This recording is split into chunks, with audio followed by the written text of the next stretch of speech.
big deal. It is kind of a big deal. You're right. I think a lot of employers do this without realizing it's not. Right. Yeah. We should probably leave that in the beginning here. Yeah. Okay. By the way, thank you for joining us. I'm Paul Edwards. This is Allie. Hello. Who are we talking to today?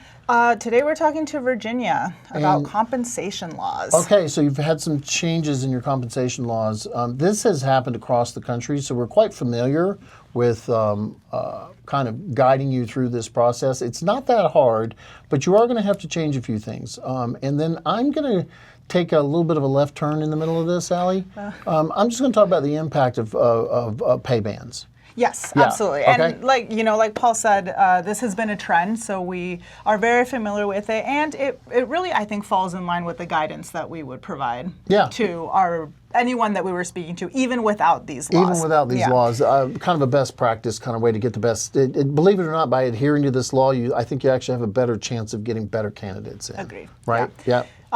So these laws go into effect on July 1st. Of this year, so in just a couple of weeks. First one is about pay transparency in your job ad, and that really just means that you now have to put a pay range in your job listings.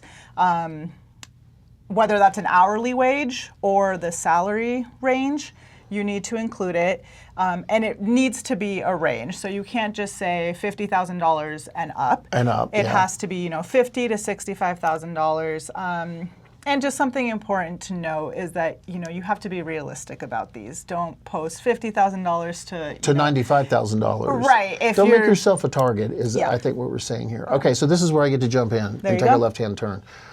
Look, for the longest period of time, we get obviously we're getting tens of thousands of calls for our solution center and helping you guys out each year. Well, not tens of thousands. But thousands. 13,000 is about average. Well, okay. So hiring techniques, things that you can do to get better candidates, always questions that we get. I just want to say that when you take the time to establish pay bands, that means that what you're doing is you're looking at the market to the best of your capabilities, and you are trying to determine where you fall in the market for where you're paying people. This is very important because A, you don't want to underpay. That keeps great candidates with lots of experience that could be difference makers from coming to work with you. Likewise, you don't want to be in the top 10% unless you can afford that. You don't want to be overpaying for positions. So you want to establish these pay ranges, and so that in your mind you say at the bottom of this pay range, this is the kind of person I will accept there. But at the top of this pay range, which is the way I think about it is if you get me to pay you the highest amount that you would be getting in the market, then you better be delivering at the highest amount. You better be experienced. You better be a joy to work with. And so you want to look at pay ranges anyway. And so I just wanted to put my 2 cents in. Yeah, those are great points. Okay. The other part of this law is asking about applicants' salary history. So this basically just means that when when you are going through the interview process, you cannot ask about a prospective employee's salary history or rely on their wage history when deciding whether to give them the job or when deciding what their pay should be. An applicant could still voluntarily share this information with you, obviously. You just can't ask about it. But even if they do share that information with you, you can really only use it to negotiate pay after you've made a conditional offer of employment, and you can only use it to give them a higher pay. Right? So you can't find out that they were actually making $15,000 less than what you were going to offer them and then say, well, actually, never mind. I'm going to offer you the lower pay there. Yeah. And there's pretty hefty penalties if you violate this. So up to $5,000 per violation. So it's important that you take this seriously, that you review all of your application documents, any materials that you use, interview questions, job ads, things like that.